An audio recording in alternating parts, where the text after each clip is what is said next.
remember God created us to take care of each other. And that when we do that, we are happier, we are more fulfilled, and we can walk alongside people on their worst day and help them get through it and come out the other side, knowing that we can continue to live a life that God has purposed for us. So they're grateful for you. Several times the day after the flooding, you and Melania were on the phone with me, and I want to thank you for that. That meant the world. I was able to tell many of those folks that I had been visiting with you and that you had said, whatever they need, Christy, let's deploy it and get it down there and be helpful. And on Sunday, when the families were waiting at a church to identify their children's bodies, Franklin Graham and I called in and prayed with the families and read some scripture with them, and he was incredible in making himself available to that as well. We'll be back down there in a couple of days and continue to do all we can, but this is an unprecedented event. It really is. There's been tragedies like this around the country, but everyone is unique in different situations, and the response the federal government had supporting the state through this, I'm proud of the people that stepped up and immediately came. The Coast Guard, when they came in, they had a difficult time even getting the aircraft in and landed. They had to try several times in the weather to get it in and deploy, and I think we've heard about, our one Coast Guard member that was responsible for saving over 165 people, but that entire crew did incredible work. And all the first responders there did incredible work. And I know people are getting tired now, but they're getting reinforcements and volunteers are showing up. And I just want to commend the governor and his team for being the leaders. And they're so thankful that you're letting them make the decisions and manage the response like it should be. And then us supporting them with the resources of the federal government. We've already deployed dollars to the state, much like the block grants that you've talked about. Right. So they're grateful for that, sir. There's never been a wave like this outside of the breaking of a dam, because this was almost a wave that ended up being 30 feet high, more actually. Now with a dam you can understand it, but this approached almost with that speed. When you see a dam break, it's not a pretty sight. It wipes out everything, and this is the kind of thing that built up so fast. And it's happened 2 or 3 times before over the years, but not to this extent. But tell them when you met, picking up the daughter's clothing. And I had walked through the cabin where all the little girls died, and I had kind of fallen apart in there, but I walked out of the cabin, and a gentleman was standing there, and he said, that man over there needs a hug. And so I walked over to him and I hugged him and I said, do you work here? And he said, no, my little girl was in that cabin. And he said, and I just found her best friend about an hour and a half ago. She had passed away. And he just fell apart. And so then we just hugged and talked for probably an hour about that. But then there was the grandpa was there looking for his granddaughter as well. There was a dad there of one of the counselors.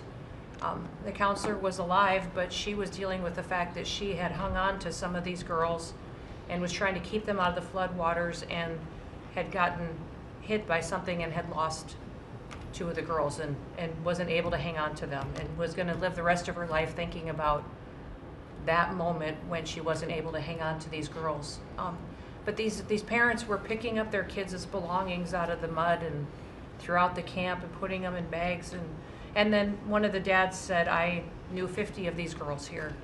So I knew that was her dress and my daughter's friend's dress. So he was picking it up and putting it in a bag to return to her parents. And so it was and then the director was there comforting everybody who had lost his father the night before too. And he was still there trying to facilitate all of these parents grieving their children and find them.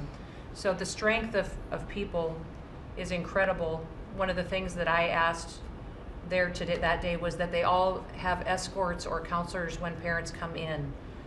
So from that point, that when they came into the camp, that they have somebody with them when they're going and looking for their children's belongings or looking for their children.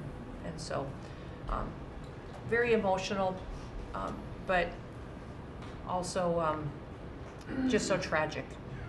you The don't. relationship with Texas and the governor has been obviously very good for years with me, but the relationship with Texas and their first responders and us, with our first responders and lots of other people, and we brought in a lot of helicopters from all over, and we had a lot of helicopters. It was actually dangerous, a lot of helicopters up there, but they were real pros, and they were responsible for pulling out a lot of people, and we got them there fast, and Texas had some good ones too. But the response has been incredible, and the fact that we got along so well, I don't know, that's not, I don't even think that's a political thing, but we got along so well, and it was so unified. I think a lot of lives have been saved. That could have been as bad as it was, and you could have lost double or triple.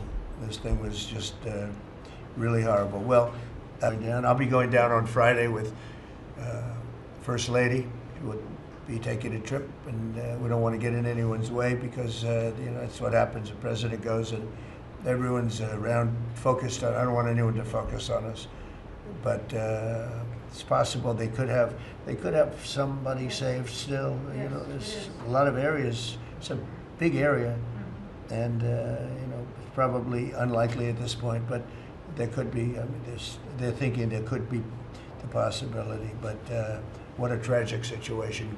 A good job, and we'll see you on Friday, and we'll finish out the day here. I think you've been reading a lot about, it's a terrible topic when you talk about financial after this, but we have a big country and we've been doing very well. The tariffs, as you know, are starting to come in at record levels. Tremendous amounts of money are coming in to our country. We never did that before. We're not used to it. We only have tariffs going out. We only adhere to the rules of other nations who charge us tremendous tariffs because we were led by stupid people or people without any business sense.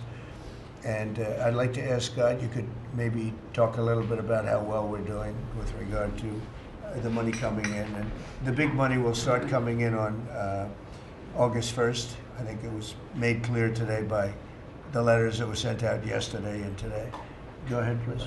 Yes, sir. We will taken in about $100 billion in tariff income thus far this year, and that's with the tariffs, the major tariffs not having started till the second quarter. So we could expect that could be well over $300 billion by the end of the year. We don't agree with CBO scoring, but for those who do, the CBO scored tariff income over the next 10 years at $2.8 trillion, which we think is probably low. And sir, under your leadership, we're witnessing. And they gave us no credit during this last little, the great, big, beautiful bill. I always use the word great. I add that to it because it really is what it is. It's never been anything like it, actually. And I want to thank all the Republicans that voted for it. And I want to, scold the Democrats because they're voting for tax cuts. They're voting for no tax on tips, no tax on Social Security, no tax on overtime, and many, many other things far more important than that. Great health care. And frankly, every Democrat should lose their election because it was purely political vote. They were told not to vote for it. So think of it, we got 218 to 2, and then with the Senate, we had 50 to 3. Democrats didn't vote at all, not one positive vote, with all of the good things in there. Economic development money, tremendous border money. Now you're loaded up on the border.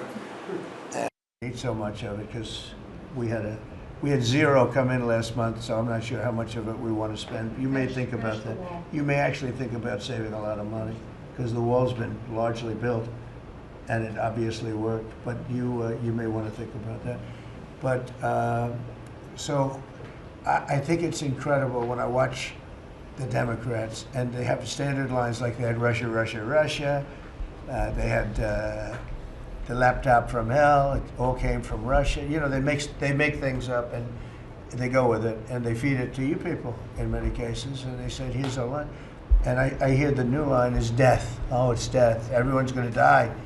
There's nothing to do with death. In fact, we're saving our country. Death is from allowing 25 million people into our country, of which 3 or 4 are stone cold, hard criminals.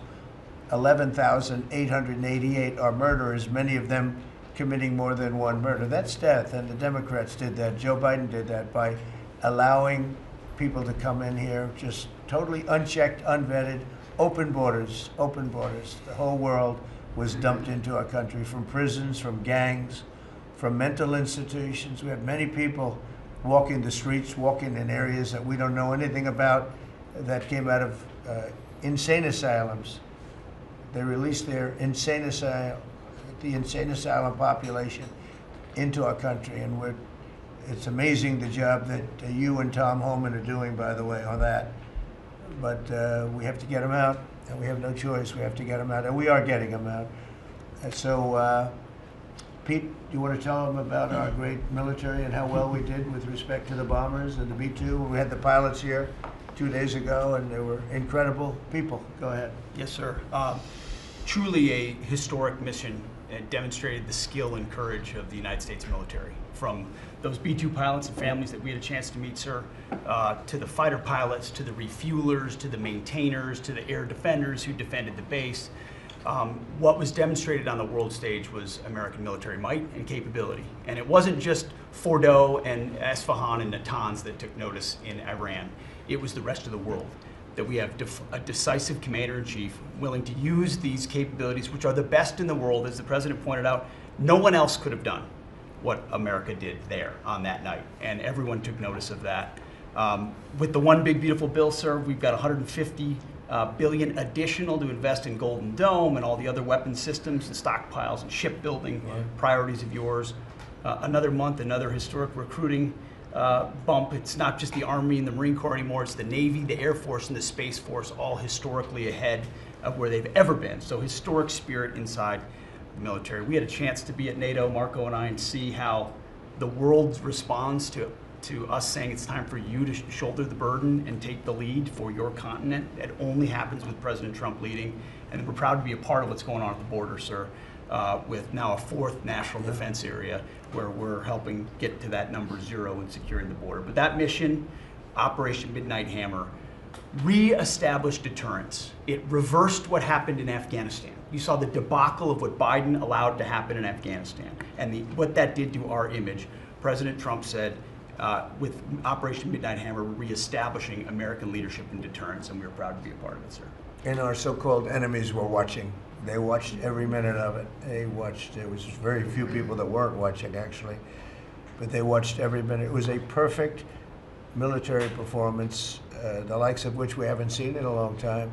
I mean, if you compare that to the same country, the hostages from years ago, Jimmy Carter, it was unfortunate for Jimmy Carter. He was a nice man, but with the helicopters going down, the sandstorms, the prisoners, they got captured, then the election and the prisoners and Reagan and all the problems. It was nothing but problems. And that was a failure. And ours was not only the pilots. I mean, those machines flew for 37 straight hours. They didn't stop. They went skedaddle. You know the word skedaddle? It means skedaddle. They dropped the bombs and somebody said, skedaddle. Let's get the hell out of here. And every bomb hit its mark and hit it incredibly. And as you know, the Atomic Energy Commission said it's gone. That place is gone. We had a lot of fake reporting, mostly from CNN, where the scammer writer, a writer for CNN, who should be fired, by the way, she was involved with the 51 fake intelligence agents, if you remember that. She did that story, created a story out of it. She created a story out of the laptop from hell, saying it came from Russia, but it actually came from Hunter Biden's bedroom, or worse.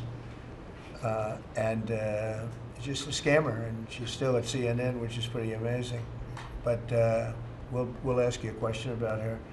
But they came up with this concept that maybe the attack wasn't that good. Maybe it, and I saw it happen right after the attack. I saw this person on CNN. I like to watch the enemy. You learn from the enemy. And I watch because you have to know where they're coming from. And I watched her say, Anderson, you know, I'm hearing stories that maybe they didn't hit their target. Maybe it wasn't that good a hit. And they were hearing stories. The next day it was a little more, and the next day a little more. After 3-4 days, she was saying, you know, I don't know. I don't think it was that. Except by that time, everybody knew it was hit perfectly. The evidence is in the planes. The pilots are their best evidence. But they actually came out of their plane because they were here the other day and they said, it was so sad. We did such a good job. We flew into very dangerous airspace. I'll never forget, we were in the Situation Room and they said they have entered Iranian airspace, and everyone took a deep breath because they had more missiles pointed at them, but the equipment is so good, it's stealth, way up in the air, and it was stealth, and they went right through that, and they sort of, by the time they found out they were there, they were already gone. That was the word skedaddle, get the hell out of here. But they were right in the most dangerous airspace in the world, and they took those big, beautiful, very fast, they're unbelievable planes. I mean, they become really beautiful works of art. You know, I always thought they sort of were cool, but now they look better than just cool, don't they, huh? But they dropped the loads, and literally they would hit, if you look at this table, from here to there, they had a half a refrigerator door is the way to best explain it. Take a refrigerator door, average size, cut it in half. That was their target. They hit every single one. Then we had 30 missiles, Tomahawk, shot from submarines 300 miles away. Every one of them hit their target. It was a perfect mission. Then they came back, almost 37 hours. Every plane worked perfectly. The mechanics were here too. I said, you got to get the mechanics here. We didn't have any problems. If you remember, they had a lot of problems with the helicopters, but they did fly through a dust storm, which they shouldn't have done. Sometimes you say, let's go back and try it on a nicer day. Dust and sand don't work well with helicopters if you know much about helicopters, but that was a horrible embarrassment to us. Then we had Afghanistan, which I think was the most embarrassing moment in the history of our country, and we would have gotten out. I was the one that got them down. I would have kept Bagram, the big air base, which right now is controlled by China, among the most powerful runways in the world, thick with concrete and steel. Anything could land, and right now, they were 1 hour away from where China makes its nuclear weapons. I was keeping it. Outside of that, we were leaving, and I would have been out faster than them, but we would have gotten out with strength and dignity. Instead, that was the most botched up mess I've ever seen. They left all that equipment behind, and every year they have a parade running down some third-rate street with the equipment. You know, it's supposed to be Fifth Avenue, it doesn't work. But with all that equipment that they left, they should have taken every ounce of it. I was taking every ounce. I said every screw, every bolt, every nail you take out of there. And Millie said, I remember one time, sir, we're better off leaving the equipment. Why? Well, it's cheaper. I said, cheaper? You mean it's cheaper to leave a $150 million airplane rather than flying it into Pakistan or India or someplace, or just flying it straight home? It's cheaper. Yes, sir. That's when I knew he was an idiot. Didn't take long to figure that one out. But they left all that equipment, but they left their dignity behind. It was the most embarrassing moment, in my opinion, in the history of our country. Not that we got out. We should have not been there, but that we got out the way we got out, with great embarrassment and death. You had 13 young people. I've gotten to know their families very well, but you had hundreds of people killed that nobody talks about. Yet the other side, many people were killed. Many people are walking around with no legs, no arms from that whole thing. They left from the wrong airport. They should have left from Bagram, because Bagram was a big base with hundreds of miles of fencing and territory around it. Nobody would be able to get near it, and they left. So we've done a great job, and I think people are really starting to see it. They're starting to appreciate it. Pete's done fantastically. That mission was a work of art. And I have spoken to some of our perceived, I don't know if they're enemies, but they're perceived as being potential enemies. And they essentially said the same thing, very impressive. There wasn't a thing that we didn't lose an engine. We didn't lose, they landed and they were cheered. But the sad thing was they were cheered, and one of the pilots said, we were a little concerned because when we got out, we were told that on television they were reporting that we may have missed our targets. Sir, we hit every target. That's what I do for a living. We hit every target. In fact, when the bombs hit, a yellow haze came over the horizon that I've never seen before. It just lit up the whole horizon, brighter than the sun. It was like looking into the sun. He goes, we hit our target, because you know what that was exploding. And but they were a little downbeat because they listened to that fake CNN reporting and the fake New York Times. They worked together to try and say that it wasn't perfect. They couldn't say they missed. All they could say is, maybe it wasn't perfect. And you ought to fire that reporter immediately. You should fire her. Real fake. And so I just want to congratulate those pilots. And, you know, a lot of people don't like bringing things like that up. I do. I always like confronting, because otherwise the public doesn't know that you're a bunch of crooked people. But they know, they've learned. And the media has to straighten out their act. You know, the media is down to 17% approval. You got to do a little better than that. It's important for the country that you do better. I think they ought to make a lot of changes. I think changes are going to be made to the media, but it's hard to have a really successful country if you have a corrupt media, and we really have a corrupt media. And nobody really knows why. I mean, why would you want to have open borders and criminals pouring into our country? Why would you want to have men playing in women's sports, transgender for everyone, you know? You'll have to figure that out. But some of you don't. I mean, I'm looking at some people, they love the country, but I look at other people and they can't. But we were really proud of our military. It was, and the people that maybe don't like us or want to play games with us, because I think that had you not had the situation in Afghanistan, I don't think Putin would have gone in. I think when Putin looked at how stupid and incompetent that operation was, he said, wow, this might be a chance. And we're dealing with him now too. We're not happy with Putin. I'm not happy with Putin. I can tell you that much right now, because he's killing a lot of people. And a lot of them are his soldiers and their soldiers, mostly. And it's now up to 7,000 a week. And I'm not happy with Putin. Okay, any questions? Yes. Yes, sir. You just said that you're not happy with Vladimir Putin. Is there anything that you plan to do to act on that feeling of unhappiness? Well, I wouldn't be telling you. Don't we want to have a little surprise? You know, one of the things we did with the attack is that, and you asked that question, I didn't mean to be rude, but I'm in a rude because I'm looking at some of these crooked people up here, so I'm rude, but your question was asked very nicely. But one of the things we did is we went over every fact. We wanted to get every fact straight. We wanted to have the distance straight, the number of pilots straight. Everything had to be correct, because we want to be, this was a very important mission. If we failed on this mission, it was beyond the war that, you know, obviously we had with Iran and Israel, and a lot of hatred, a lot of years and years of hatred, centuries of hatred. People have never seen anything like it. So we wanted to be correct with all our facts. So, you know, what I was doing is just asking, it would be great if the media would be correct with their facts. That's all we ask for. So, go ahead. So finish it up. Oh, yes. Just returning back to Russia, if there's anything that you would signal about your displeasure with them. Well, look, I'm very unhappy with them. There's no reason for this. It's turned out to be tougher, but it's only tougher. And I will say the Ukrainians were brave, but we gave them the best equipment ever made. We gave them the anti-tank busters that knocked out tanks. I mean, you just aim them in the direction of the tank and the tank is gone. We gave them missiles, the latest and the greatest. They were able to shoot down a lot of things that would have normally wiped out.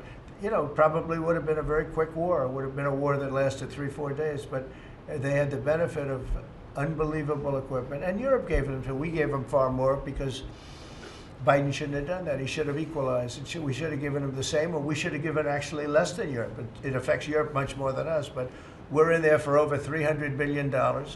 Europe's in there for over $100 billion, but still, Europe gave a lot.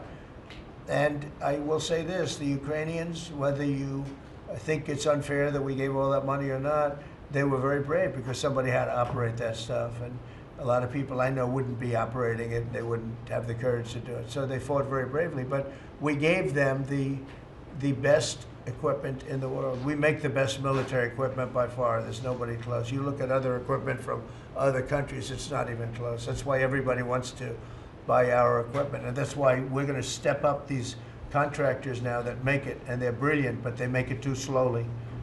And we have to step them up, Pete, and let them make it at a much higher rate. Unfortunately, we have to do that. But if you look at our Patriots, if you look at our Tomahawks, if you look at our, well, what we do with tanks is, you wouldn't want to be driving a tank. You would feel nice and secure, but they are javelins, they're called.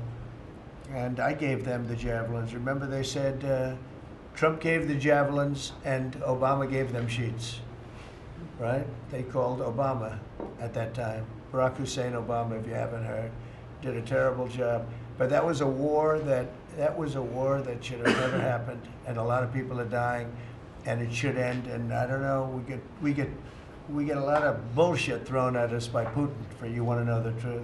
He's very nice all the time, but it turns out to be meaningless. Do you want to sanction him? Lindsey Graham has a sanctions bill on Russia. Do you want him to vote? I'm looking at it, yeah, no, I'm looking. The Senate is passing and passed a very, very tough sanctions bill. Yeah, I'm looking at it. Can you sign that? It's an optional bill. It's totally at my option. They passed it totally at my option, and to terminate totally at my option. And I'm looking at it very strongly. Yesterday you said you want to see more. Go ahead, please. The Council of Economic Advisors released a new report saying that imported goods have actually decreased in price from December I know, it's not through amazing. March.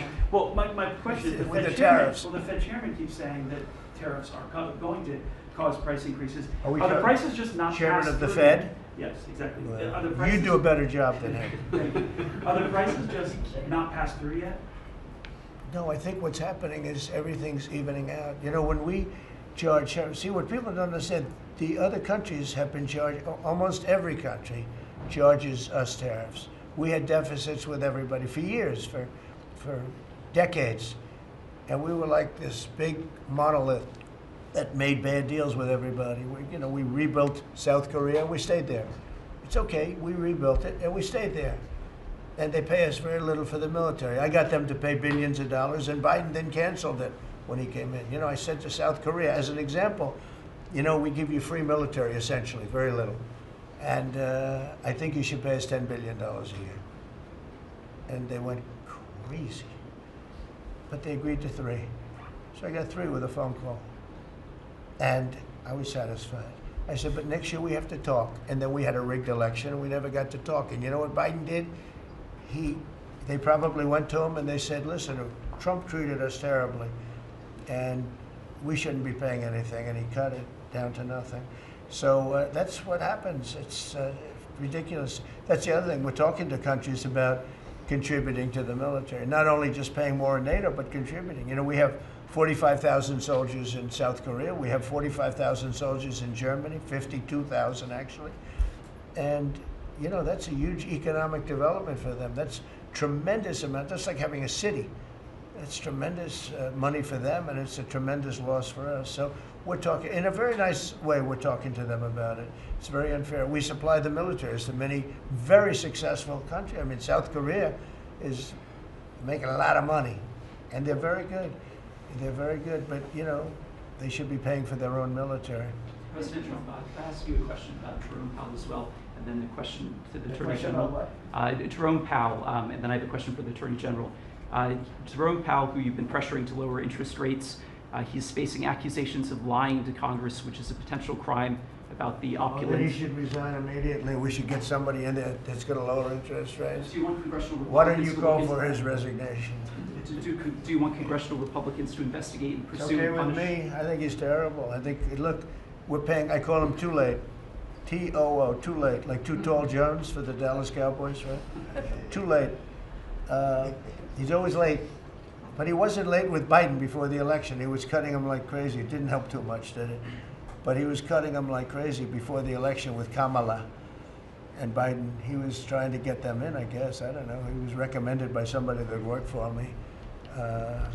I like you better. If I could ask the Attorney General a question too, President. Sure.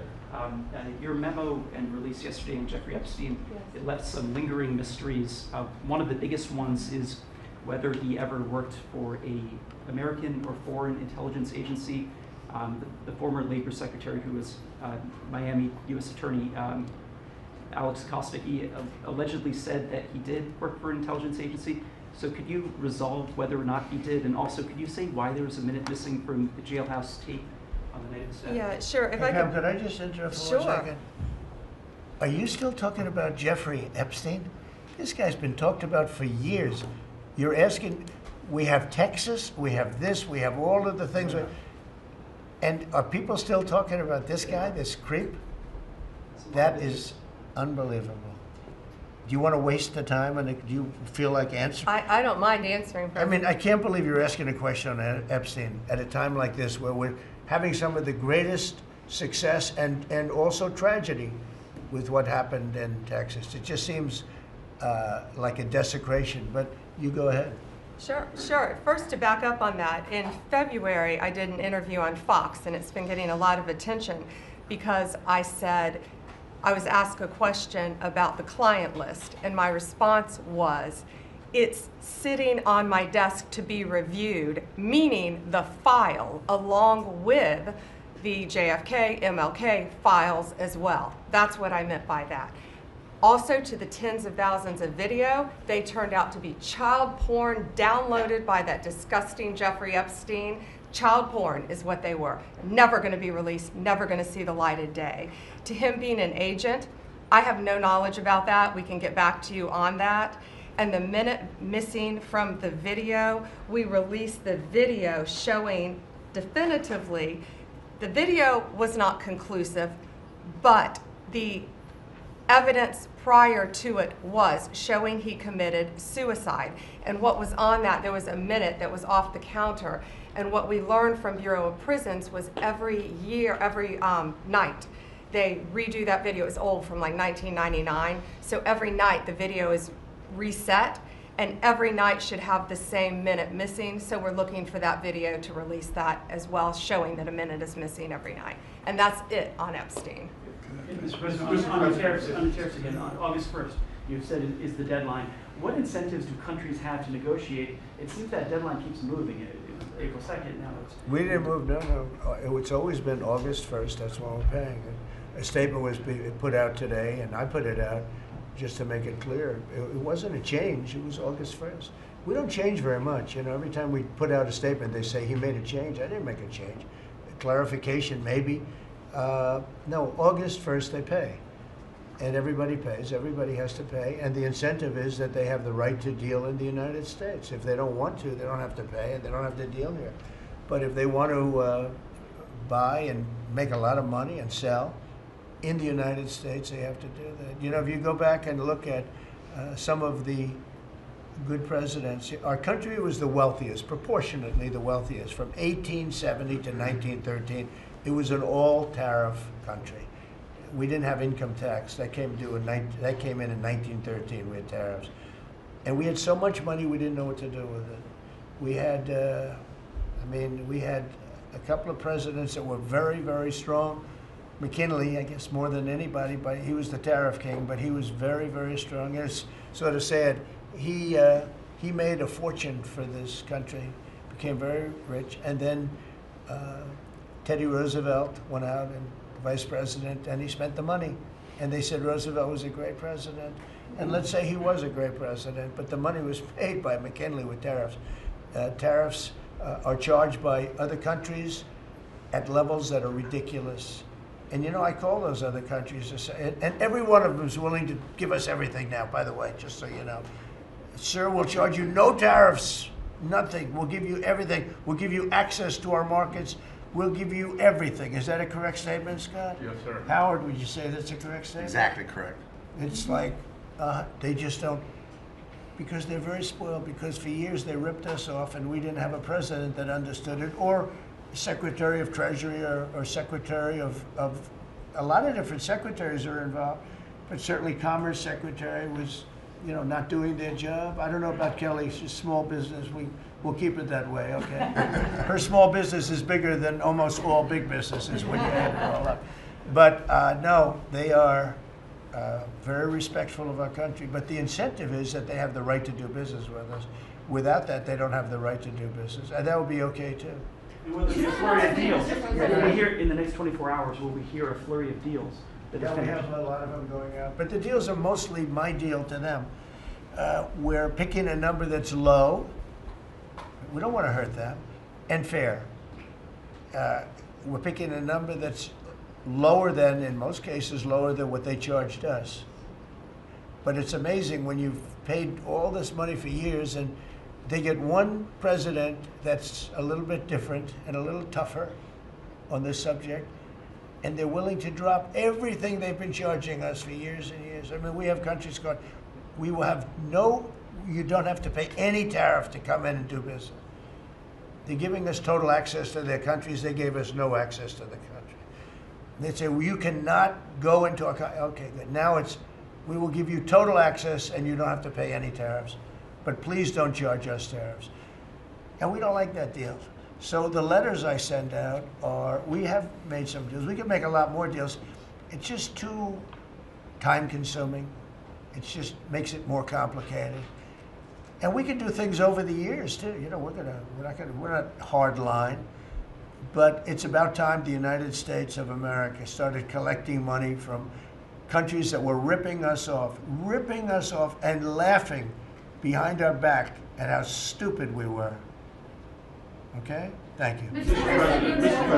President, on the tariff issue, so you've talked about India coming, but then a couple days ago you issued a new tariff threat to members of the BRICS countries for if they aligned with anti-American policies. 10% charge. That would be India, Brazil, Russia, They have to pay South Africa. 10% if they're in BRICS.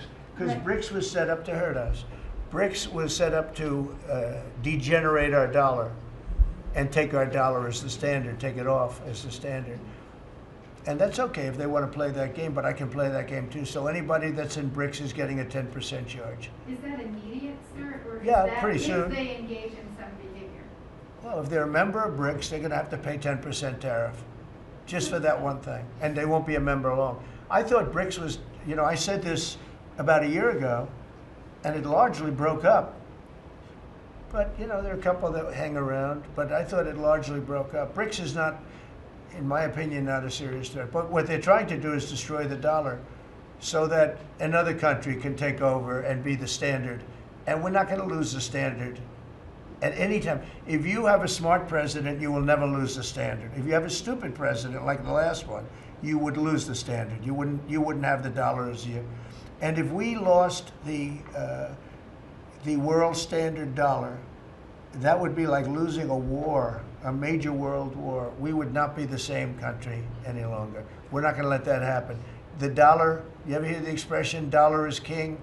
The dollar is king. We're going to keep it that way, okay? And I'm just saying, if people want to challenge it, they can, but they're going to have to pay a big price. And I don't think any of them are willing to pay that price. But does that jeopardize? Thank you, Mr. President. Are you optimistic about reaching the tariff deal with the European Union soon?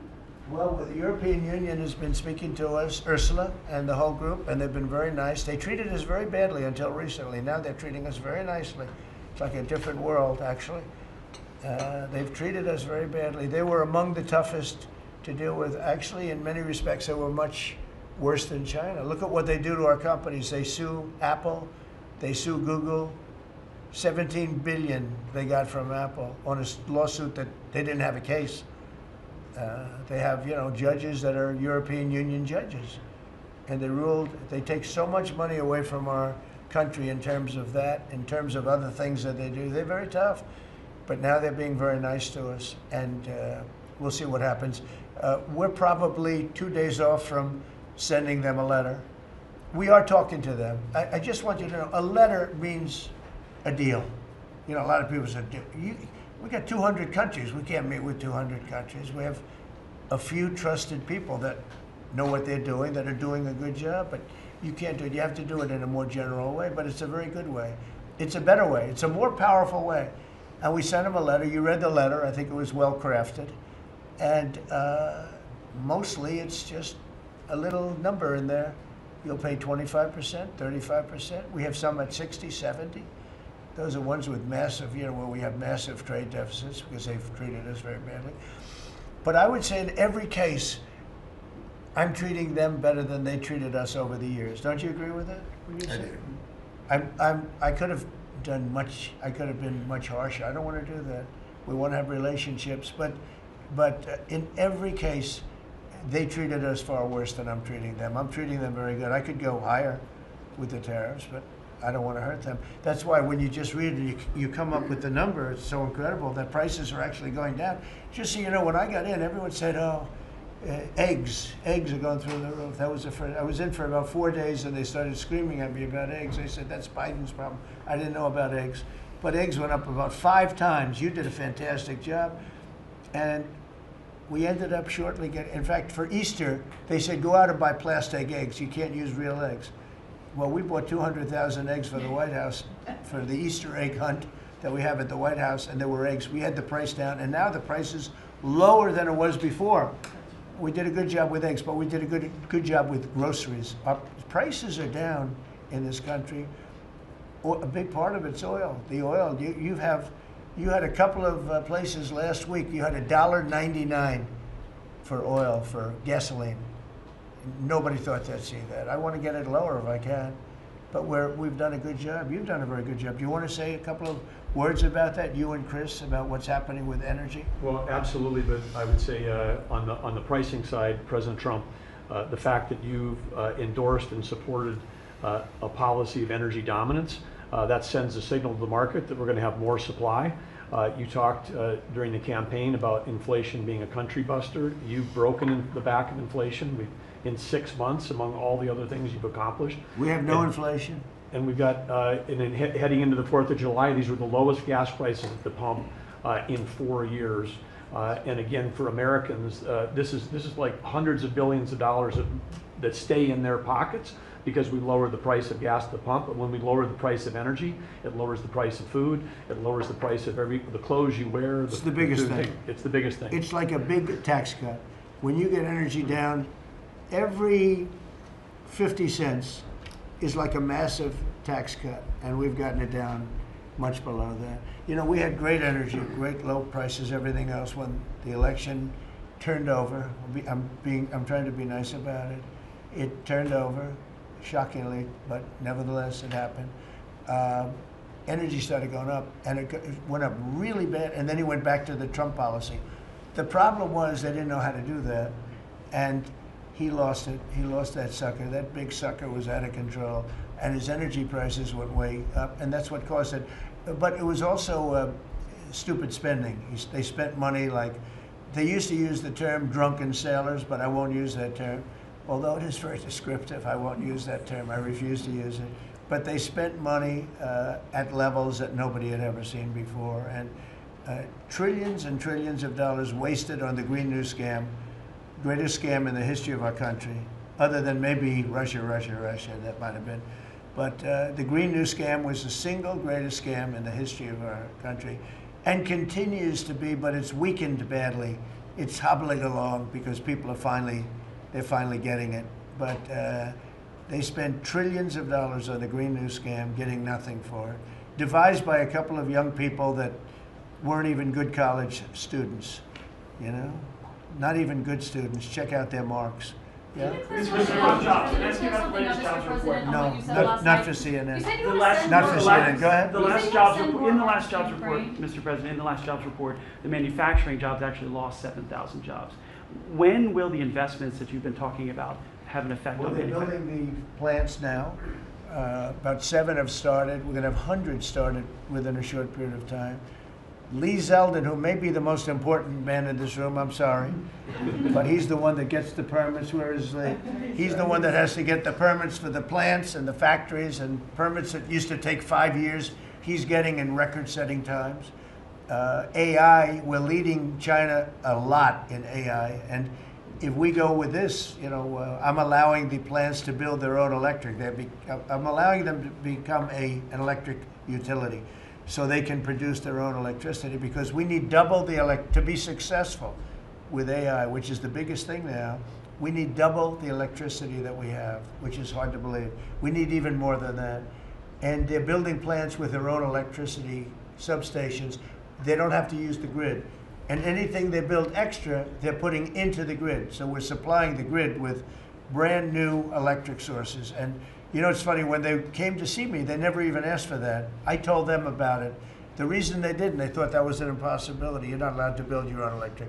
These are massive investments that are being made in building electricity for their plants. And they're going to have, I think, Doug, a lot of electricity left over. And that electricity is going to be passed into the grid and give us no more, like you look at California, they have blackouts and brownouts every week. They're totally out of control. They have a really incompetent governor. Where's Chris? Is he here? Do you want to speak to the subject?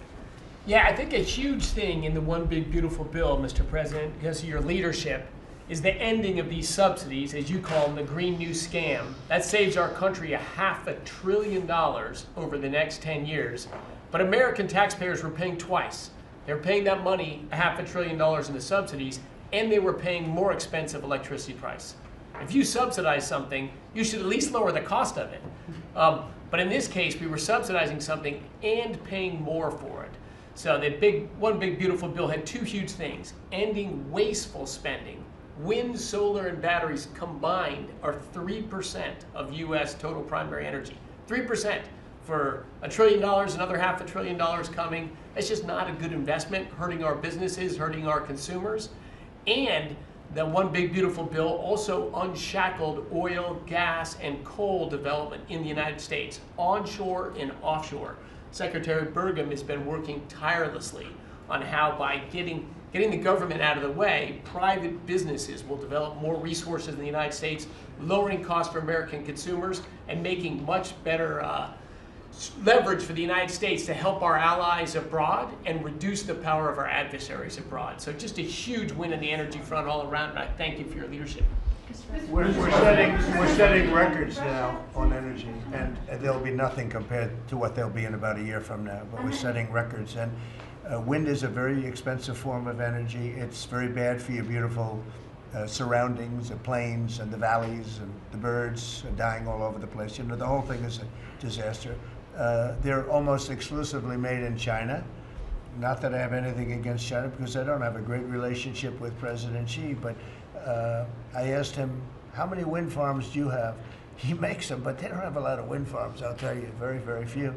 And wind is tremendously expensive and is very ugly. And if you own a house that's inside of a windmill, your house is worth less than half.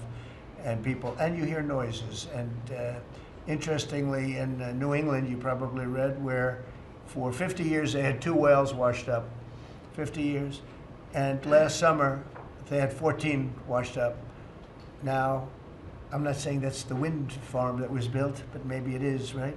Probably is. It's tremendously expensive, and it can only be done with subsidy. I know a man that's in that business, and one of the biggest in the world actually runs a company that builds these stupid windmills. And he said, I hate the business because it's the only energy where you need subsidy. He said, energy shouldn't need subsidy. You should make money with energy. So wind. The other one is the solar, those big solar fields. They're taking our farmland. Our farmers are like mortified by it. They hate it. It's very, very inefficient and very ugly too. Probably better than a windmill, but you go around and you see all these things that are 3 miles long by 3 miles wide, and you say, what the hell is that? And it's a lot of plastic from China. It's plastic, black plastic from China. Now, we want to be smart. We're going with, look, China right now is building 58 coal-fired plants, 58 big ones. They have 62 on the books to build. We've reintroduced clean, beautiful coal, because you can do a lot with coal now. Clean, beautiful coal, and natural gas, and all of the other things that we have. But we don't want wind, and we don't want solar, because they're a blight on our country. They hurt our country very badly, and smart countries don't use it. Solar sounds good, I will say, and I like, on occasion, you'll see a roof which is made as solar brick, but it's a smaller use. We need the kind of thing that's going to fire up our plants, and it's not going to be wind, that is very intermittent, as you probably know.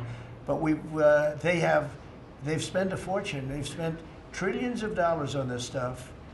And I'll just give you one other story. A friend of mine is a very successful guy. He went back to see his mother in Minnesota. Hadn't seen her in a long time. And he wasn't back for 10 years, which isn't a nice story. I mean, you don't see your mother for 10 years. She's got some difficulties, which I know the guy, he does have some difficulties. He's very successful, but probably not the nicest person. It was actually longer than 10 years, but he went back and he told me he wanted to go and look at the valley. There's a valley in Minnesota that he thought was so beautiful. And I hadn't seen it in a long time. He's driving along the road. He said, oh my, I'll use the word gosh, oh my gosh. He said, oh, he said it looked like a junkyard. You had 159 windmills. They were all over the place. Some were old, some were newer, different companies, different shapes, different sizes, different colors. Many of them were terminated. Terminated meaning closed. You can't take them down because the environmentalists don't let you bury the blades because they're made out of a fiber they say is bad for the earth. So they want you to put them up, but they don't let you take them down. But many of them were turned off. He said it looked like a junkyard. Go to Palm Springs, California, and take a look at that pile of junk. And you go into a wealthy neighborhood. Before you get there, you have to ride through hundreds of windmills that are, most of them are turned off. They're rotting, they're rusting, they're 30 years old, 20 years old, and they have a very short life. You know, those windmills have a very short life, especially the ones that are in the nice salty Atlantic Ocean and Pacific Ocean, where the salt just gets onto that steel and decimates it. Now, it's a horrible, horrible thing for our country. And I speak out. It would be nice to say wind, because it sounds so good, doesn't it, Doug? Wind, wind. But it's not. It's these ugly machines, and they're all made. You got to see. Some are a little taller, a little shorter. They're made by different companies. They have different stocks. They have different blades. They have different everything. It is so horrible. And if you look at smart countries, they don't use it. Smart countries don't use it. And we're now a smart country. We're not a. We're a brilliant country. We're not smart. We're brilliant now. We're going to be a brilliant country. We have to be, because we have to catch up for some really stupid people that did a bad job. Yes, Brian? Yes, Mr. President, I've got a quick comment, some feedback as a native Texan, someone that I grew up bringing my kids to a camp very near the affected camp now. Thank you on behalf of Texas. I've gotten hundreds of messages that want to thank. If you're in the cabinet room, you can tell the president and his team on behalf of Texans, thank you so much for the quick response and the loving, the hugs. I saw that you gave. Two quick questions. I saw a Palestinian senator. His name is Schumer. He's a great Palestinian. No, he's a Palestinian. He's become a Palestinian. He's abandoned the Jews. But I saw him say, it's Trump's fault. Yeah, that's right. It's Trump's fault. He was actually, do you ever see John Lovitz, The Liar? Where he goes, yeah, I went to Harvard. That's right. This was Schumer. He goes, yeah, it's Trump's fault. That's right, it's Trump. I actually saw that stupid guy try and blame it on me, and I said, man, that's a tough one to take. But his career is limited, because I hear AOC is going to beat him, and she's no bargain either, by the way. Go ahead. Well, I would just say that's an example of an America First team effort to get this country back. So that's what America First looks like for the viewers watching us at home. My two questions. Looks like we have a rogue judge, an Obama-backed rogue judge that is attempting to block the funding to Planned Parenthood, which the big, beautiful bill cuts off the funding to Planned Parenthood. Any plans to challenge that? Go ahead. Absolutely. Yes, we're on it. We're on it. And I texted, I believe, I talked to yesterday Secretary Lutnick and Secretary Besson. I reached out to you to let you know that we were on it in the big, beautiful bill. Wonderful. And then my I let her handle that question. You notice? I said, go ahead, handle that question. I'll toss it to her. Then my second question was Secretary Rollins. You did an amazing press conference today in front of the Department of Agriculture. You talked about the Farm Act and the need to get China out of our country, owning farmland. For the viewers at home that might have missed that, can you recap what that means to national security to make sure we can grow our own food? Well, thank you, Brian, sir, if you don't mind. Yes, this morning, Secretary Hegseth, Secretary Noem, and Attorney General Bondi and I had a press conference at the USDA. I just happened to have a chart in case it came up, but obviously the Chinese owning of farmland in our country is a massive national security issue. And for the media, you can see the yellow is where all of the farms have been purchased over the last number of years, and the red is around all of the military bases where that farmland has been purchased. So this is a massive national security issue. The press conference this morning included 3 of our greatest governors as well, Sarah Sanders from Arkansas, Jim Pillen from Nebraska, and Bill Lee from Tennessee. The states have begun taking a leadership role to ban the purchasing of China farmland. Obviously, Congress needs to step up and catch up, and we're going to be working alongside of them as well. We had some of our members, great members of Congress there, but it is time, and I think that this morning was symbolic of many things. The first of this administration working every day to effectuate President Trump's leadership and unequivocal support of America first. But second, just how close we are as a cabinet. I don't know in any other administration that you'd have 4 cabinet members at the USDA on a Tuesday morning when it's about 110 degrees outside with the sun beating down on us talking about Sir Your Vision. So I think it was a great day. It was just the start. There's an executive order coming and some other things coming behind that. But protecting America's farms isn't just about protecting our farmers. It's also about national security. So that's what we discussed this morning. I do want to say that I think we have had a really good relationship with China lately, and we're getting along with them very well. They've been very fair on our trade deal, honestly, and I hope we're going to have a great relationship. It's a big, strong, powerful country. We're more powerful than they are. We have much better military equipment than they do, but we are getting along with them very well. I'm getting along with President Xi very well. We speak often, and with all of that being said, and I understand what you're saying, but I think we're getting along with China very well. Mr. President, you want to send more weapons to Ukraine, as you said last night. Last week, the Pentagon paused some shipments of weapons to Ukraine. Did you approve of that pause? We want to put defensive weapons because Putin is not, he's not treating human beings right. He's killing too many people. So we're sending some defensive weapons to Ukraine, and I've approved that. So who ordered the pause last week? I don't know. What did you tell me? I think that's a question for the Go ahead. Mr. Yeah. President, on immigration, the Secretary, the Agriculture Secretary, did say this morning that undocumented workers would not be covered by any amnesty of who are working on farms. You had said maybe that the ISA folks won't go after those folks on farms. So which is it? There's no amnesty. What we're doing is we're getting rid of criminals, but we are doing a work program. Do you want to explain that, please? Yeah, this morning we talked about, of course this was a top of mind question, this morning we talked about protecting the farmers and the farmland, but obviously this president's vision of no amnesty, mass deportation continues, but in a strategic way, and then ensuring that our farmers have the labor that they need. Secretary Chavez-DeRimmer has been a leader on this. Obviously this comes out of the Labor Department, but moving toward automation, ensuring that our farmers have that workforce, and moving toward an American workforce. So all of the above. We've got to give the farmers the people they need, but we're not talking amnesty. Laura, do you want to say something about that? Thank you, Mr. President. On this, thank you, Secretary Rollins, how important this is never to displace the American worker.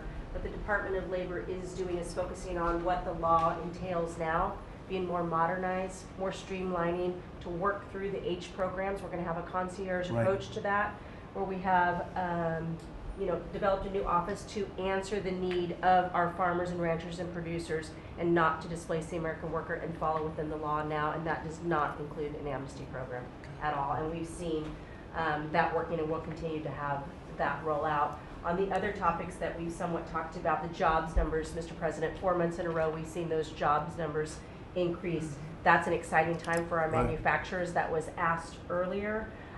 We know it's going to take some time, but through that deregulation process that Lee and I are working on as well, the Department of Labor has rolled out 63 new deregulations that we're going to be moving through. In the first Trump administration, it was successful with over 30. We've just rolled out 63 new ones in order to double down on those manufacturing companies, to let them know that we have signaled through this process that we will assist them in getting the workforce that they need. It's an exciting time. That one big beautiful bill, that was the signal to my former colleagues in Congress to get this done.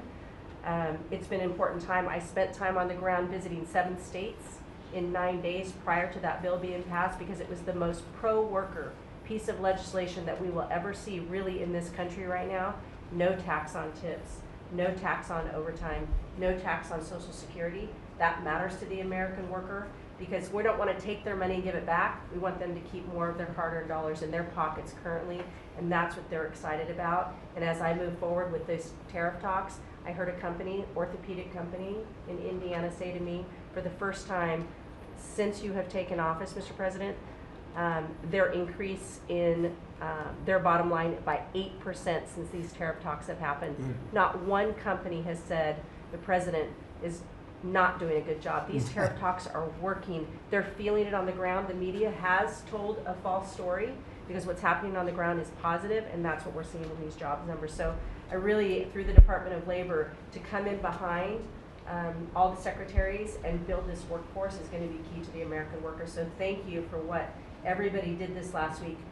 The One Big Beautiful Bill is a doubling down of this, and we're going to see these workers start to grow. And that apprenticeship program is going to be working. That's we'll right. have that It's gonna million be apprentices across the country. We, as you know, we're building plants all over the country now, which you weren't building any plants 4 years ago. You weren't building anything. But those plants, when they open up, it's going to be, you'll see numbers like you haven't seen ever. I don't think in history you'll never see numbers like what we're going to see in the very near future. Many of them are building the plants. Some are just starting right now. You know, it's a brand new administration. But, and they wouldn't be here except for two things: November 5th, the election, and the tariffs. And frankly, I guess the election was more important because of the tariffs. I mean, another person wouldn't have done this. But they're coming in because of the tariffs. They have to, they're not going to pay 25, 30, 40, 50%, 70, and 100%. And we'll be announcing something very soon on pharmaceuticals. We're going to give people about a year and a half to come in, and after that they're going to be tariffed if they have to bring the pharmaceuticals into the country, the drugs and other things into the country. They're going to be tariffed at a very, very high rate, like 200%. We'll give them a certain period of time to get their act together. But they were all here now. They all left. They went to other places because we allowed, people that sat in this room allowed it to happen. And I don't allow it to happen. The people in this room don't allow it to happen. So we're going to be announcing pharmaceuticals, chips, and various couple of other things, you know, big ones. We did steel, as you know, they're 50%. We did aluminum, 50%. Lumber just came out. Why don't you announce copper? And we did cars. And now, today we're doing copper. Copper and lumber. What would that tariff be on? The section tariff? I believe the tariff on copper, we're going to make it 50%. 50%. Any breakthroughs on See, I'm glad he Gaza? didn't question it. Just Any sort of said, I just sort of thought, what would that be? It's a quick one. I didn't have much time, but he agreed with me. That's why he's ours. Right? Any breakthroughs on Gaza with the Prime Minister, and there's reports that you're meeting with Netanyahu again tonight. Is that accurate? I am. He's going to come over again tonight. We're talking about Gaza, mostly Gaza right now. It's he's been very unfairly treated. I think what they've done to him in Israel is very unfair, having to do with this trial. I think, you know, he's a wartime prime minister, had an unbelievable outcome, and I think he's been treated very unfairly. But he's coming over later. We're going to be talking about, I would say, almost exclusively Gaza. We got to get that solved. Gaza is a tragic. It's a tragedy. It's a tragedy. And he wants to get it solved, and I want to get it solved, and I think the other side wants to get it solved. Steve, could you talk on that, please? We're in proximity talks now, and we had 4 issues, and now we're down to 1 after 2 days of proximity talks. So we are hopeful that by the end of this week, we will have an agreement that will bring us into a 60-day ceasefire. 10 live hostages will be released. 9 deceased will be released. We're meeting at the President's direction with all the hostage families to let them know. And we think that this will lead to a lasting peace in Gaza. And you're doing a good job. It's a tough one. It's a tough one. A lot of hate, you know. It's called long-term hate. But we think we're going to have it solved pretty soon, hopefully with a real solution, a solution that's going to be holding up. And can I follow up? This is, I think, the first cabinet meeting since Elon Musk has not been a special government employee, not here anymore. He's now saying he's going to create a third political party. Are you worried about the impact that that could have? No, I think it'll help us. It'll probably help. Third parties have always been good for me. I don't know about Republicans, but for me. Are you second guessing any of the cuts that DOGE made since you No, described him as no. off Look, the rails look. the other day? We cut hundreds of billions of dollars with DOGE. We could have done it differently. I would have done it differently a little bit maybe, but it was something that we saved a lot of money. You can always second guess. I guess some of the people in this room maybe would have done it slightly differently, and some would have done it exactly the way it was done. But it was dramatic, and it was important, and we found a lot of things like billions of dollars given to people for environmental protection, where they had $100 in the account, like in Atlanta, Stacy.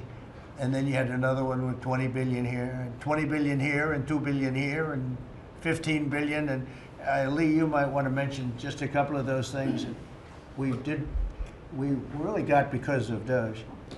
At the Trump EPA, the one big beautiful bill was filled with many big beautiful wins for the taxpayer. It delivered a sledgehammer to the Green New scam. Billions of dollars rescinded. So it's a big deal for the American taxpayer who sees money go through pass-throughs that are filled with self-dealing and conflicts of interest. They see unqualified recipients. They see reduced agency oversight, and they want accountability with their tax dollars, and they got it. So in the example of the Stacey Abrams connected NGO, they received $100 in 2023. They got $2 billion in 2024. They had to complete training on how to develop a budget that was put into their grant agreement. They, out of nowhere, started paying a CEO $800,000, a COO $450,000, 22 people making over 150 grand. Out of nowhere, this is tax dollars. So money go through pass-throughs, through other pass-throughs, through other pass-throughs, and we lose oversight over it. And you see that it's going to former Biden officials, it's going to former Obama officials, it's going to Democratic donors. And we're not here saying we want to take money from a left-wing NGO and give it to a right-wing NGO. We want to give it back to the taxpayer. This is about us being good stewards of American tax dollars without any apology or regret.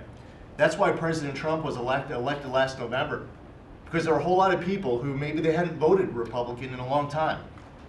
Maybe they didn't even vote for President Trump the first time around in 2016, but they're regretting that vote from 2016 and they were making it right in 2024. So the one big beautiful bill gave us the tools to rescind billions of dollars more. We're seeing hundreds of thousands of dollars that'll get wasted per electric vehicle as an example of this money that was going through it.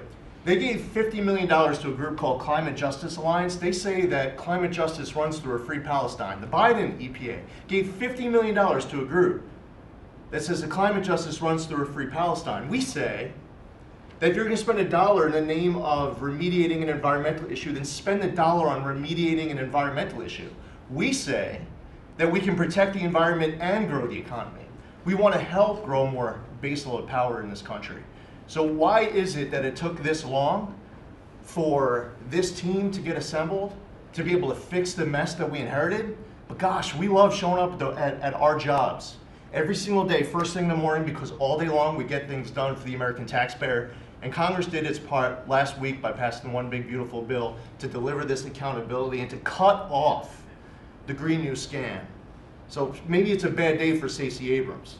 Maybe it's a bad day for all those well-connected Democrats getting paid off. But you know what? God bless America. Because at the end of the day, President Trump is here, J.D. Vance is here, and the greatest cabinet ever assembled to deliver that much-needed and highly demanded accountability. That was a very good answer.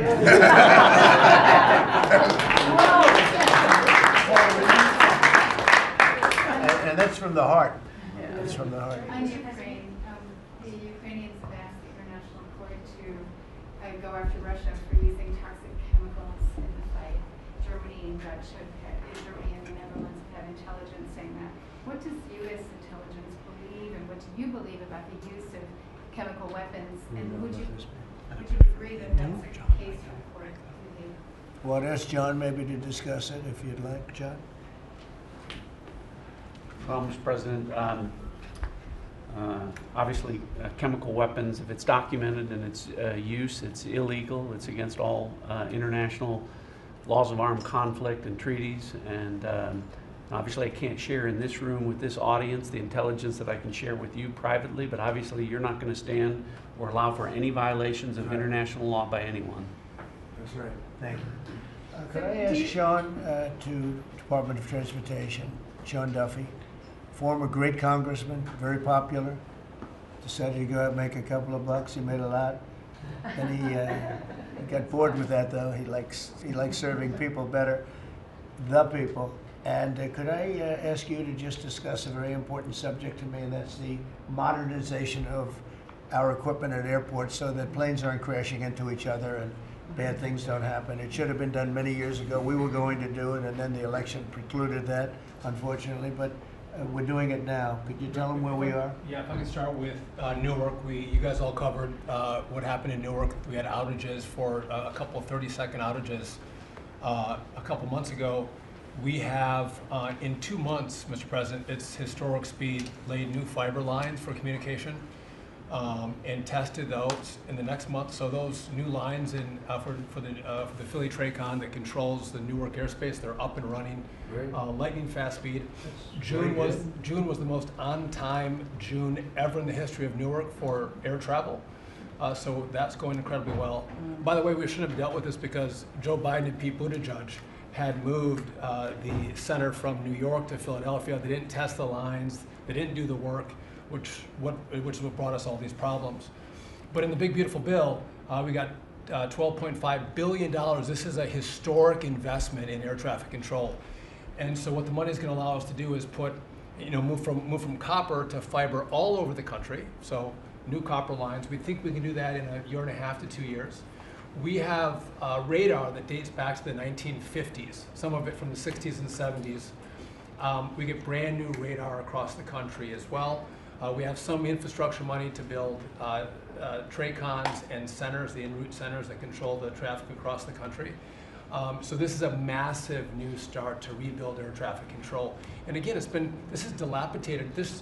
Americans think that their government takes care of them and makes the investments that are necessary to make the country work.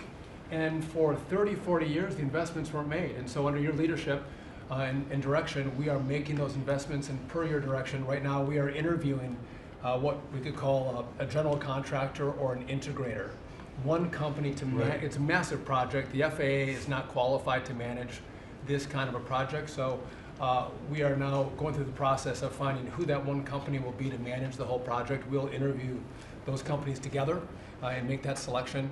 So we'll write one big beautiful check to one beautiful company that'll be responsible for this this whole build. But if I just make one last point, this is not enough money. We're going to need more.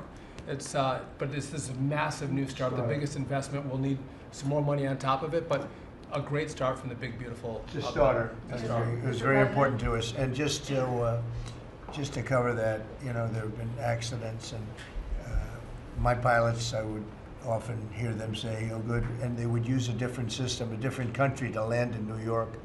They'd use the radar and other things from a different country. I said, "What's that?" He says, "Oh, our system is so bad," and I knew that. We were all set to start, and Buttigieg came in, and what they did was so crazy because they hooked copper into fiber, into steel, they had all different systems.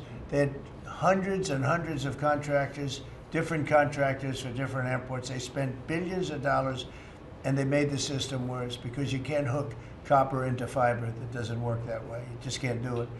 It's not doable, but they tried to do it. Didn't work out too well. And in the end, it was just a complete disaster. We want to have one great company. Now, Raytheon's going to bid, IBM's going to bid. We have 5 or 6 bidders that really are good and do this stuff. And we want one, because I know about overruns, I look at the railroad out in California, headed up by one of the worst governors in our country, who I used to get along with actually, but he's just, when you lose 25,000 houses and you would have had your cities burned down. If we didn't step in, Los Angeles would have been burned to the ground. But you look at that, and I said, I really know how to build, and you got to have one guy, one contractor, one great one, whether it's IBM or Raytheon is good, but you have 4 or 5 that are really, really great, and they're all bidding against each other. But you don't want to have one doing the wire and one doing the digging and one doing the demolition and then they're all saying, they all blame each other because they're saying they were late and therefore you have to pay me millions of dollars more money. I know the system so well. And we're going to have a great company do the whole thing.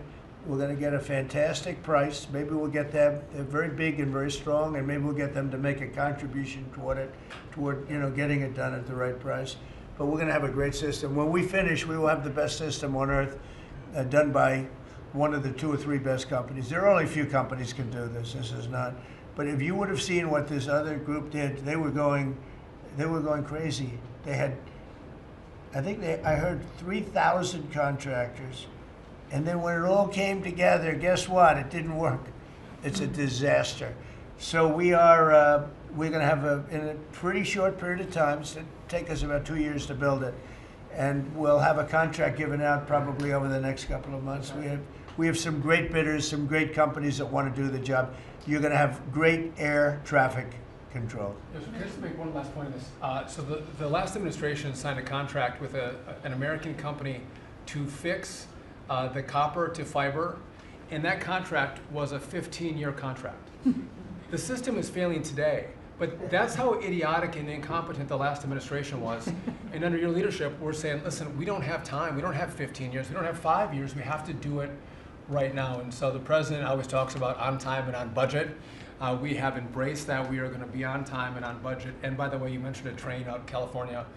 Stay tuned for probably give us 5 days and you'll have an answer on what's going to happen with the $4 billion that we potentially have invested on a train that's going to go nowhere. It's going to be $120 billion that'll never connect San Francisco to LA. Again, the last administration wasted so much money on projects that never work. If you're going to have high-speed rail, you're going to invest billions, we should actually have high-speed rail in America, not boondoggles that fund political friends and allies and family They have members. from San Francisco, inside of San Francisco to inside of Los Angeles. Should have never been built because airplanes do it better. And you could drive it. You could drive it. No problem with driving it. The roads aren't even crowded. So they were going to do this. Somebody's idea. Somebody got paid off a lot of money and they started it. It was going to cost a very small amount of money. And it ended up costing literally hundreds of times what the original. And now what they did is they said, well, going into the city is too big a deal. So we'll leave it 25 miles short of the city. So now they're leaving it. They're not going to finish it, really. It's not the same project. So now they're leaving it outside of San Francisco and outside, short of each. They just want to get it done. And I've never seen cost overruns. You know, if you have a cost overrun of 10%, you should be ashamed of yourself. 20%, you should not do any more jobs. This is a cost overrun of 2,000%, something like that. It's unlimited, and it's not finished. And maybe it will never get finished. And I told Sean to look at it from every standard, but we don't want to, we have federal money going into that, and it's like throwing it out the window. So whatever you can do to stop it.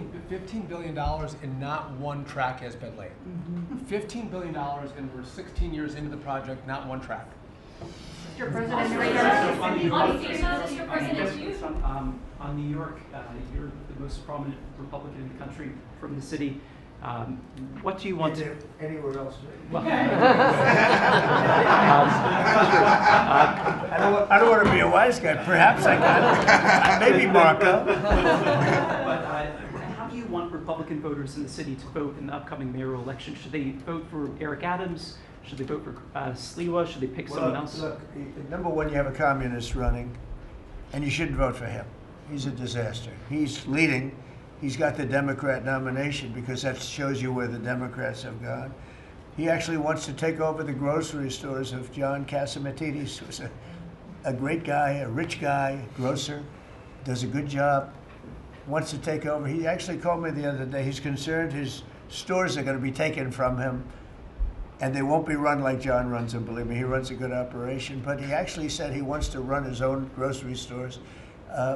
No, this is a man who's not very capable, in my opinion, other than he's got a good line of bullshit, and he's convinced them to go with him. Now, as you know, Cuomo, who does have capability, is running, but he got knocked out, and now they're running as, you have Eric Adams, the current mayor, you have Cuomo, and you have Curtis Sliwa. And Curtis runs every every 4 years. He seems to be a fixture on the running scale. But you know, it's I'm not getting involved. But I can tell you this: I used to say we will not ever be a socialist country, right? Well, I'll say it again: we're not going to have. If a communist gets elected to run New York, it can never be the same. But we have tremendous power at the White House to run places when we have to. We could run D.C. I mean, we're looking at D.C. We don't want crime in D.C. We want the city to run well. Susie Wiles is working very closely with the mayor, and they're doing all right. I mean, in the sense that we would run it so good, it would be run so proper. We'd get the best person to run it. The crime would be down to a minimal, would be much less. And you know, we're thinking about doing it. To be honest with you, we want a capital that's run flawlessly, and it wouldn't be hard for us to do it. And we've had a good relationship with the mayor, and we're testing it to see if it works. But New York City will run properly. We're going to bring New York back. I love New York. You know, I loved New York for a long time. Then we had a bunch of crooked people in there. You have an attorney general who's a total stone cold crook. New York State, Letitia James, a total crook. All they do is want to go after political opponents. They do what's ever expeditious for them. She's the one that took out Cuomo because she wanted to run for governor, and then she ended up getting 1% of the vote. She polled at 1%. She dropped out, went back to attorney general. You have a lot of crooked things going on in New York. We're going to straighten out New York. Maybe we're going to have to straighten it out from Washington. But when I see a communist who has actually gotten a Democrat, pretty much gotten the Democrat nomination. They also went to that new form of voting, which is a beauty. You go in there in third place, you come out in first. That's that form of voting that they have gone to. You know what I'm talking about. It's not too good. We're going to do something for New York. I can't tell you what yet, but we're going to make New York great again. Also, we're going to make it great again with the country. What we've done in this country in the last 6 months, nobody has ever seen it. And I told the story, the King of Saudi Arabia, I was over there. They gave us $5.1 trillion between Saudi Arabia and UAE, Qatar. 3 stops, $5.1 trillion coming into our country as an investment, biggest investment ever made. And it's all going to good stuff. I mean, all real, big, good stuff. Energy projects, big, big things. But they all 3 told me essentially the same thing. We thought your country was dead, and now you've got the hottest country in the world. We're right now riding the hottest country. We all, and you can all be proud of it. We're in the hottest country. This is the hottest country in the world. There's nobody close. Made hotter by some great pilots and great machines that nobody else has. Those great, big, beautiful machines, they rode those machines right into the toughest territory. And nobody knew what the hell happened. And then they hit their targets perfectly, and it was complete and total obliteration. And that's why that war ended, Steve. They told me that's why the war ended. The war ended when they saw that, it was over. And we're very proud of it. But we have the hottest country in the world right now, from a country that was close to dead. And if I didn't win, if you would have had the other person win, we all know who she is. Whether it was she or Biden, they're the same. He may have been more competent than her, and that's hard to believe, right? But if you had that ideology in, I don't believe you would have had a country anymore. I think you would have had a country that was broken up. But we had a dead country. Now we have the hottest country in the world, and everybody knows it, and everybody said it. Mr. Vice President, do you have anything to say? Well, thank you, Mr. President. I just want to say that I'm very proud of the whole team. I think everybody has worked together. You see Pete and Marco and Steve working on some of the diplomacy, Christy and Pam working on the border. We just have a really, really solid team, and we've done a lot of good work. And in particular, I want to congratulate the White House staff led by the President on getting the One Big Beautiful Bill passed. Yeah. I was personally skeptical. Sorry, I never told you this, but I was skeptical we'd be able to get that thing done by July 4th. We did it because we worked together and we worked very well. So it's an honor to be a part of it, but I'm really proud of you guys for doing a great job.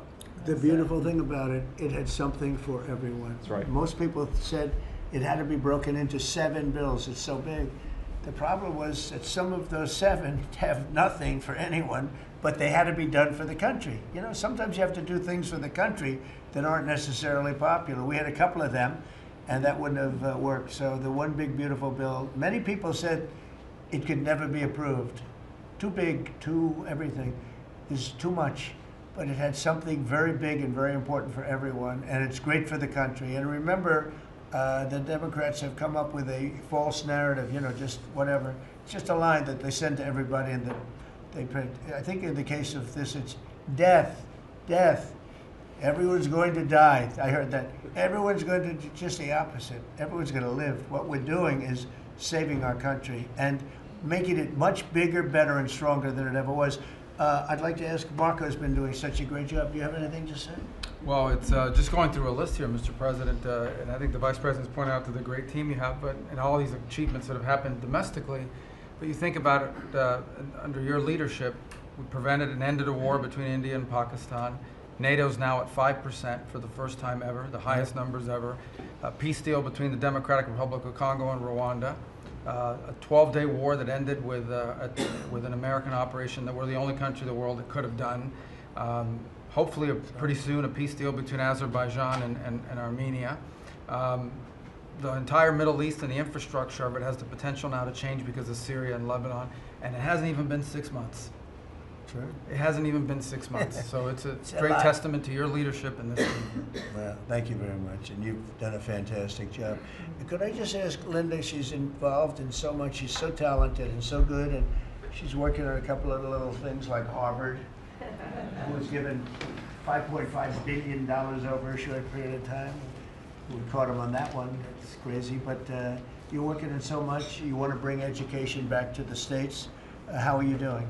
Well, absolutely, and thank you for the opportunity. I think on the big, beautiful bill, what we saw, you know, was school choice, you know, that's finally on a national basis at the state level, but there are opportunities now for scholarships, more and more of them for kids who are in failing schools. This is going to be a big turnaround.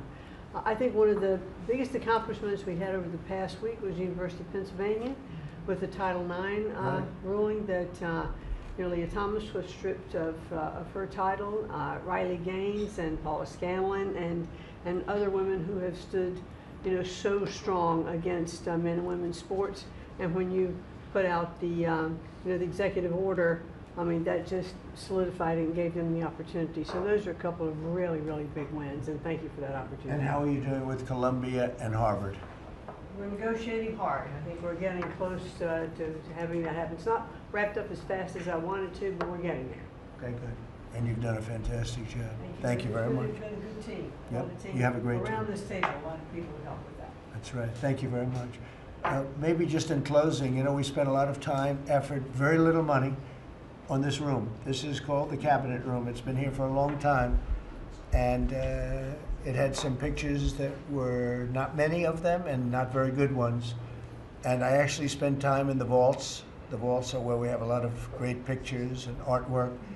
And I picked it all myself. I'm very proud of it. That's Andrew Jackson, great Andrew Jackson. That's a gentleman named, and we call him President Polk. He was sort of a real estate guy. He was, people don't realize he was he was a one-termer, but he was a very good president. But, and I'm not sure I should be doing this, he actually gave us the state of California. He was the one. He was the one so I'm not sure, maybe he won't be there for long. But if you notice, the frame is the exact same size almost as the other one is Andrew Jackson. So that was a part of the reason too, I have to be honest. But Polk was actually a very good president who's got the same frame that I needed, okay? And up here you have the original George Washington right behind the light. And then you have Dwight Eisenhower, who was a very underrated president. He built the interstate system, and he was the toughest president, I guess, until we came along. But I don't mind giving up that crown, because I don't want to be too tough on it, but we want to be humane. But he was the toughest president on immigration. He was very strong at the borders, very, very strong. And sometimes you can be too strong. He was strong at the borders, and during a certain period of time, they were so strong that almost every farmer in California went bankrupt. We have to remember that. We have to work together, and we have to remember that.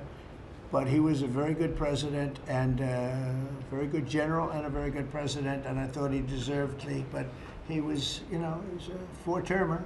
He was Franklin Delano Roosevelt. And if you notice, there were a lot of ramps outside. We have ramp, people say it's an unusual place for a ramp. It was because of him. He was wheelchair bound. But he was an amazing man. It's an amazing portrait, and we used to have him in the room, a different portrait, and it was a terrible portrait. It was almost like it was done by a child. And I used to say, you know, I can't believe that he would have approved of that portrait of himself. And I was in the vaults and looking at things. I said, what's that? And we have some great curators here. We have 6 curators at the White House. They have 2 for paintings, they have them for furniture, they have them for different things. I guess cost is no object. Okay, cost is, maybe I'd have 1, but that's all right. But we have 6, and they're very talented, though. And he said, that's a picture of FDR. I said, really? Let me see it. They took off the wrappings, very well preserved. And I said, that's the picture they've been looking for years. That was the picture of Franklin Delano Roosevelt. And I said, oh, wow. And likewise, that fit, see frame-wise, it just doesn't work. It doesn't work if you have, I want to be nice, but it doesn't work if you have a big frame, a little frame, and you, but it's like perfection. I'm a perfectionist. The mirror was down in the vaults also. I said, where is this from? And it's a very old, very storied mirror, beautiful. We put that up. And then over there is Honest Abe Lincoln. And that picture was in his bedroom. And we thought that this would be a very important place because this is where wars are ended. I'm not going to say wars are declared. I'm going to say wars are ended, okay? We'll be positive. And that's the picture of Abe Lincoln from his bedroom, sat in the bedroom for many, many years. That was his favorite picture of himself. And the Lincoln bedroom's very famous. You remember when Bill Clinton had it and he rented it out to people. Okay. We don't do that. But it's an incredible room. And we took that picture from his bedroom. That's Abe Lincoln. And then over here you have John Adams, and it's they were the first occupants of the White House, 1800. And John Quincy Adams, Mrs. Adams, they were the first occupants. So we have them looking at each other, and in between their stare is Abraham Lincoln trying to make peace. And that picture was in a room that I have that was not important like the cabinet. I gave it up. I said, I have to give it up because that's one of the greatest pictures of the White House. The White House is tremendous art. And the Oval Office, when we're there, we'll go over that. That's really been something. Then we got the drapes, so we got the whole thing. We got new drapes. We got new, wasn't a big expense, very, very small.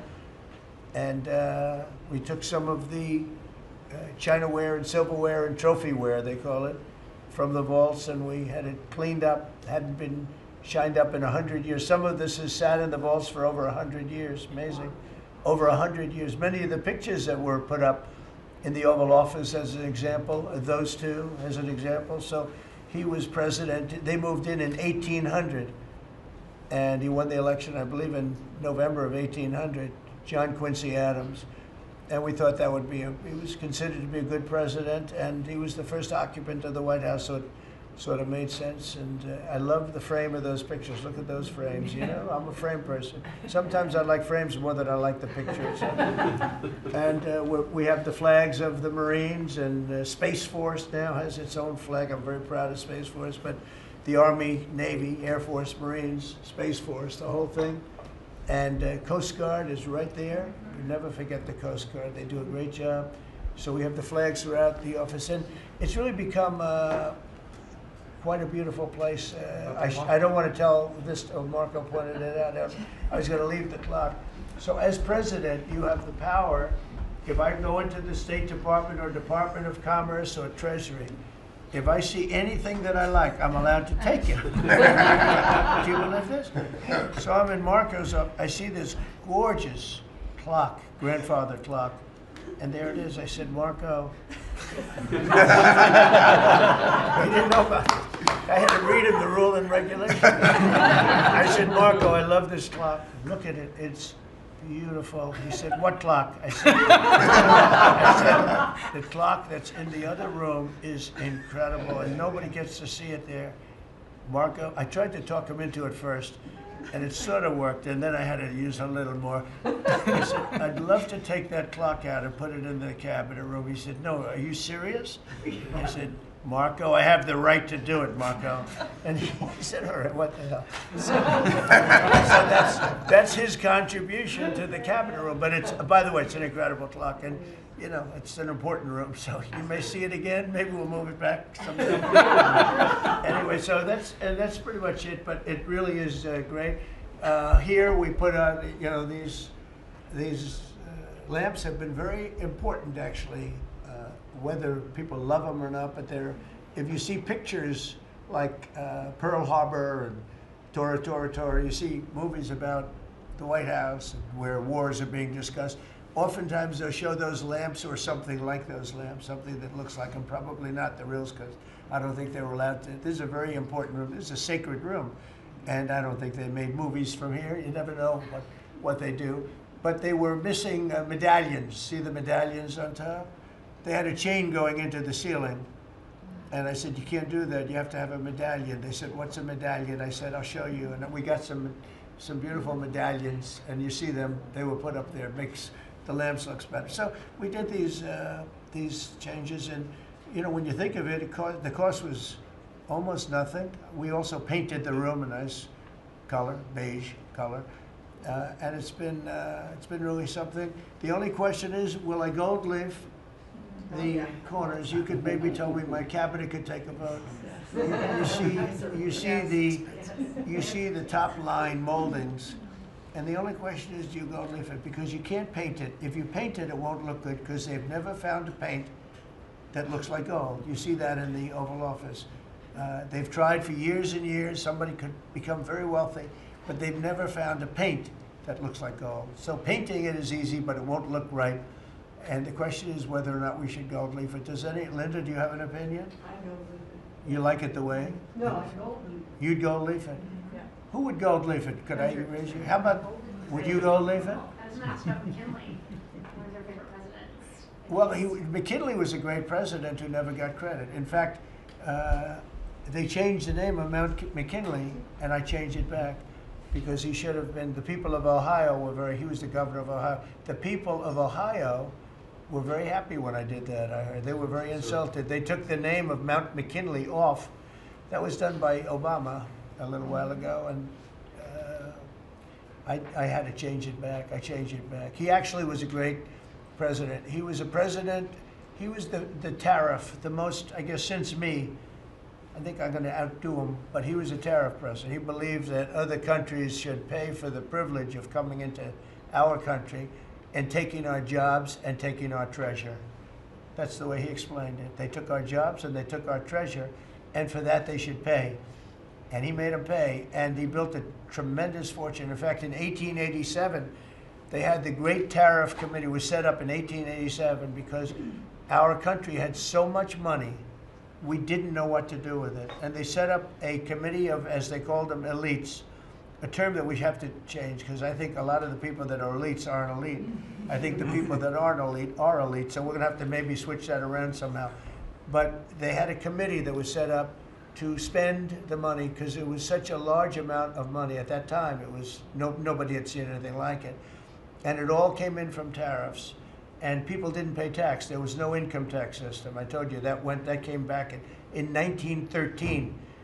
That came back and lived well for a while, and then you had the Great Depression, and then later they tried to bring back tariffs, but the whole thing was, you know, this was after the Depression. That was one of the great misconceptions, is people like to say, oh, but it was during the, but no, the country had a Great Depression, and then after the Depression, long after it started, they brought back tariffs to see if they could save it, but it took them really 25 years.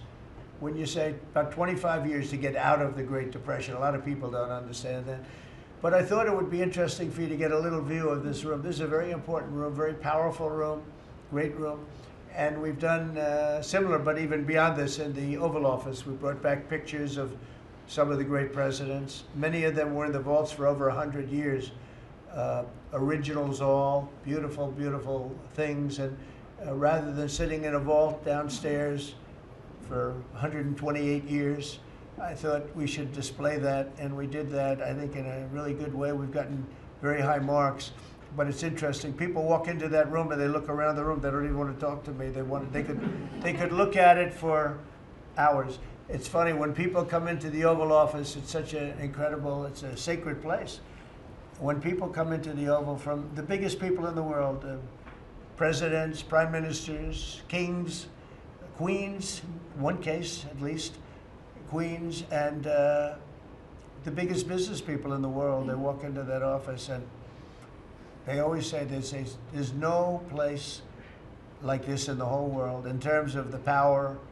I mean, it's beautiful and all, but there are other beautiful offices. You have businessmen that have offices that are, you know, full floors of office buildings, floor-to-ceiling glass, and they walk in there and they say, there's no place like this anywhere in the world. There's no place. And, you know, it's what it represents maybe more than the physicality of the room itself. So it's an honor to have you all, media. It's an honor to have you. I just want to say we have a fantastic cabinet. Every one of them is a star in my book. And if they're not, I'll let you know about it. I don't care. I'll throw them to the wolves. I'll throw them to the wolves in 2 seconds, because our country comes first, right? But I just want to thank you all for being here. It's been a lot of fun. Thank you very much, everybody. Thank you. Thank you, press, everybody. Thank you, press. Thank you, press.